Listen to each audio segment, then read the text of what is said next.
El día de hoy aparece publicado en algunos diarios un pronunciamiento, una carta abierta a todos los peruanos, que está firmado por el Partido Nacionalista, en particular por Ollanta Humala, que da cuenta de un interés particular y esta vez más focalizado en torno a lo que debería ser el tema del gas y la garantía de que lo que se pueda sacar del lote 88 sirva principalmente y en primer orden para el consumo interno de nuestro país.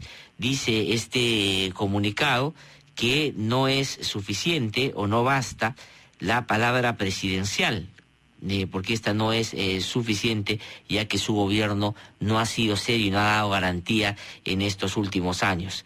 Más que los documentos firmados por el presidente Alan García o por su primer ministro, debemos, dice este comunicado, exigir el pronunciamiento público del consorcio Camisea, que gracias a la constitución delincuencial de la familia Fujimori es propietario del gas peruano y quien decide qué uso debe tener este recurso energético, si sale o no del territorio nacional y finalmente a quien se exporta. Sí, dice este comunicado, que tiene otros puntos también, pero este me parece uno de los, o el central, más relevante, que el consorcio Camisea debería pronunciarse sobre si es que lo dicho por el gobierno es posible de hacer y que hay alguna garantía que dar al respecto para tratar de que esto se pueda desvanecer con los días y así quedar en el aire lo que el gobierno ha planteado como una de sus principales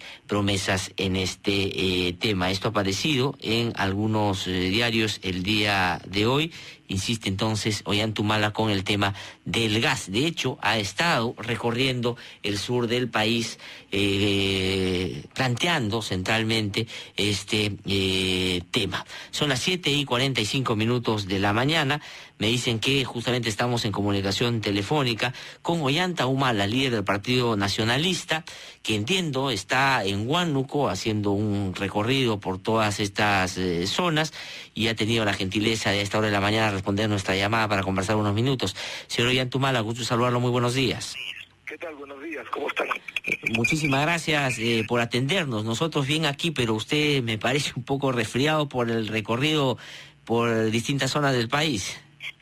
Bueno, un poquito ronco por las actividades que estamos haciendo en las regiones de Huánuco, Pasco y Junín. Ahora, señor Ollanta Humala, acabo de alguna manera reseñar el comunicado o la carta abierta que ha salido publicado en algunos diarios el día de hoy, donde ustedes mantienen su atención en el tema del gas de Camisea y el consumo interno versus la exportación, y primero cubrir, por supuesto, lo que se requiere aquí en el país como prioridad. Pero lo puntual, digamos, del pronunciamiento, tiene varias otras cosas, pero me gustaría situarme en este tema. Plantea que el consorcio Camisea sea el que dé la garantía y públicamente se pronuncie, porque ustedes no creen que la palabra del presidente García y del gobierno sea suficiente para lo que se dijo iba a pasar con el gas. Bueno, primero, no es un problema de si le creemos o no a la palabra de García. Es un problema de que el Estado ha renunciado a la propiedad del recurso. Por lo tanto, el que tiene la última palabra es el propietario del recurso y es el consorcio Camisea. En segundo lugar, lo que estamos tratando de hacer con este pronunciamiento es ordenar la discusión sobre el tema energético en el Perú. Lo primero que tenemos que discutir en el Perú es cómo solucionamos el abastecimiento del mercado interno. Una vez que solucionemos el problema de la demanda interna, recién podemos los peruanos ponernos a pensar en cómo se debe exportar los remanentes del gas, sea como gas, sea como electricidad, sea como productos derivados de un polo petroquímico. Ahora, ¿no es posible entonces que, como lo había dicho el gobierno, que esta decisión se pueda materializar si es que el consorcio Camisea no da esto que ustedes entienden es su garantía? Es decir, porque termina siendo dramático que un Estado entre a pedirle a alguien que se está beneficiando de nuestros recursos que nos ceda la posibilidad de atendernos o en nuestras necesidades primero. Miren, lo que necesitamos nosotros es un pronunciamiento claro del consorcio Camisea. Y también necesitamos plantear la discusión si se debe exportar el gas del lote 56. Recordemos que el gas proveniente del lote 56 está en las mismas condiciones que el del 88. Ambos fueron financiados totalmente su exploración por la empresa Shell.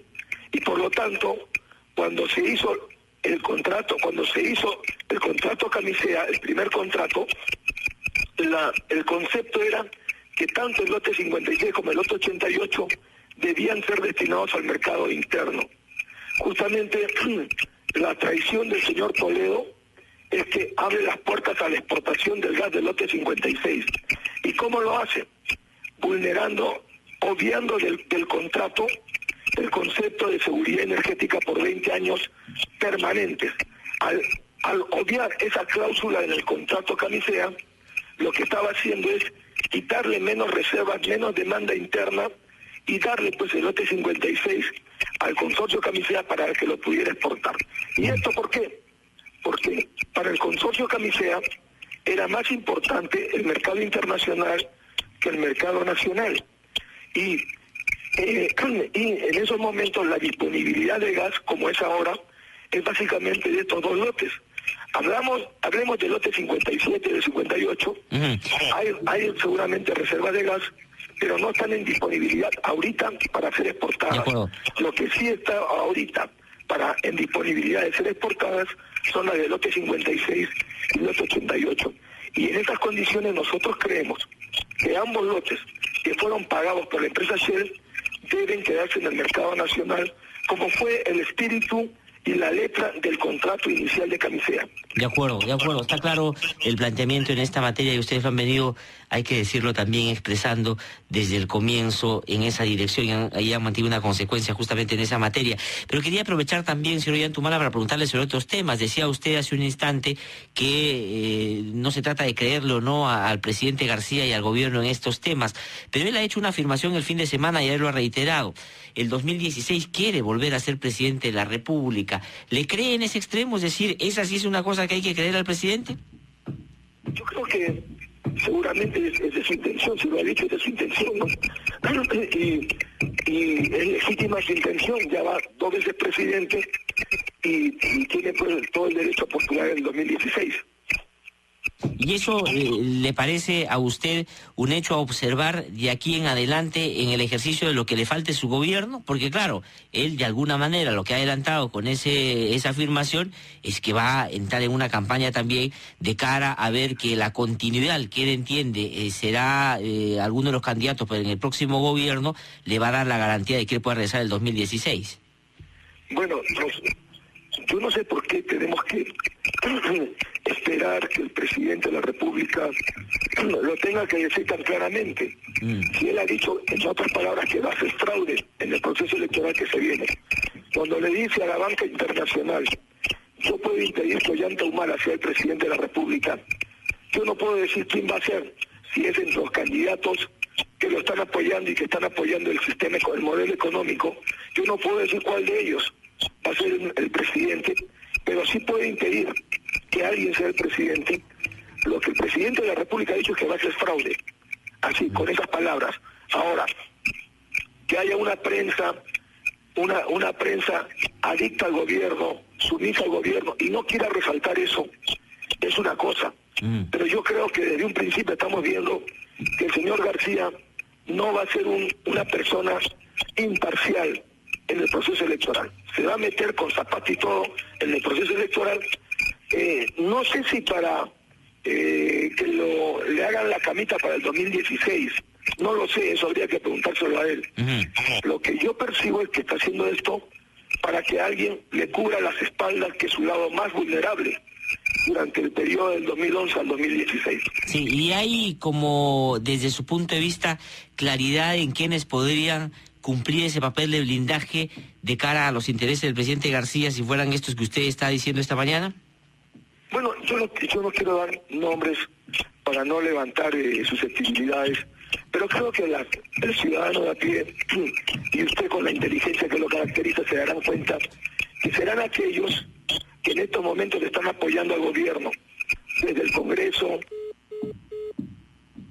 señor Ollantumala. Sabíamos que la comunicación iba a ser complicada, está usted en una zona difícil, pero ahí hemos retomado la comunicación. Quería preguntarle por otro también hecho que ha sido lamentable y que todavía estamos viendo sus manifestaciones extremas, trágicas y dramáticas para quienes están padeciendo todavía su impacto. Yo hablo del terremoto del sur del país, 3 años, y las personas en Ica están pidiendo casi lo mismo que pedían al comienzo. Y el presidente García se ha referido en términos, desde mi punto de vista, bastante cuestionables en torno a este asunto. Ha dicho que quieren que desatendamos a todo el resto del país para atenderlos a ellos.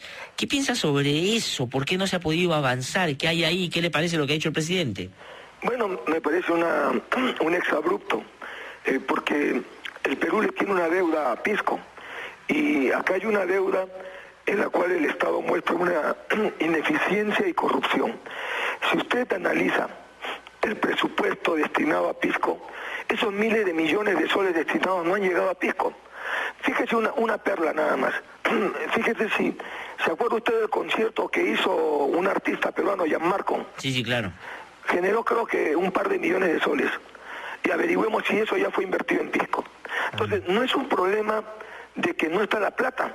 Es un problema de que este gobierno es tan inoperante y tan ineficiente que sencillamente no ha sido capaz de invertir en la infraestructura pública de Pisco. En segundo lugar, lo que estamos viendo es corrupción. Es corrupción desde el momento que el presidente de la República, frente a las críticas que le hice personalmente yo, el nacionalismo y la opinión pública de que la reconstrucción de Pisco tenía que darse a través de su gobierno regional que fue elegido democráticamente para todo lo bueno o malo en Ica. Él prefirió poner a su amigo, a un empresario de pollos, para que administre esos fondos. Yo creo que en el 2011 tenemos que hacer una evaluación y una fiscalización de cómo se utilizaron y cómo se dejaron de utilizar los fondos para las familias de Pisco, que al margen de que sean de cualquier ideología, son ciudadanos peruanos que en 3 años no han podido ver la reconstrucción de su ciudad, etcétera. Yo le digo algo que yo vi. Sí. Yo fui al día siguiente a Pisco, al día siguiente del terremoto. Yo me encontraba en Arequipa ese día. Y al día siguiente lo que yo pude ver fueron cadáveres de pisqueños que estaban en la Plaza de Armas y que no podían ser recogidos. Cuando le pregunto a los familiares por qué no los recogen, es porque no había nadie que le diera la partida de función, el certificado de función. Entonces, lo que estamos viendo es indolencia de un gobierno que dice que estamos creciendo económicamente, que el Perú está ya a un peldaño del desarrollo. Sin embargo, con eso que tenemos, con ese crecimiento económico, no hemos sido capaces de restituir la paz en Pisco. Es más, hasta el día de hoy, en el sur del país, ya han muerto más de 250 niños por frío. Para darle algunas cifras, ¿no?, de un Estado, un gobierno grandilocuente que dice que está creciendo, pero que no tiene ni siquiera frazadas para cubrir a los niños del sur del país que están muriendo por frío. Sí, hoy aparece en todos los diarios, no sé si ha tenido usted la posibilidad ya de revisar algunos, lamentablemente la desconexión que hay entre Lima y el interior hace pues que los medios no lleguen a veces a tiempo, que hemos crecido 12% el último mes y lo que ha sostenido el crecimiento ha sido la construcción y el sector manufacturero. ¿Qué habría que decir sobre eso como un hecho que el gobierno está resaltando, por supuesto? Primero que ese discurso grandilocuente ya lo hemos escuchado los peruanos en el discurso de Leguía, antes de perder el trapecio amazónico. Lo hemos escuchado en los discursos de los políticos antes de la guerra con Chile, en la época del guano y el salitre. También se decía que el Perú estaba a punto de ser una potencia mundial. En la época del caucho, lo mismo se decía. Y ahora estamos escuchando a un presidente que dice eso y que se da el lujo de dejar Pisco al abandono y se puede dar el lujo de aparecer en conciertos de artistas internacionales. Creemos nosotros de que el crecimiento económico es cierto y todos queremos más crecimiento económico, pero lo que no dice el gobierno es que crecimiento económico es plata en el bolsillo y no dice de quién es ese bolsillo. Yo se lo puedo decir, básicamente el crecimiento económico es de la minería, la banca, las AFPs, la agroexportación. En todos estos rubros, en todas estas actividades, el capital no nacional, el capital extranjero es ostensiblemente mayoritario al capital nacional.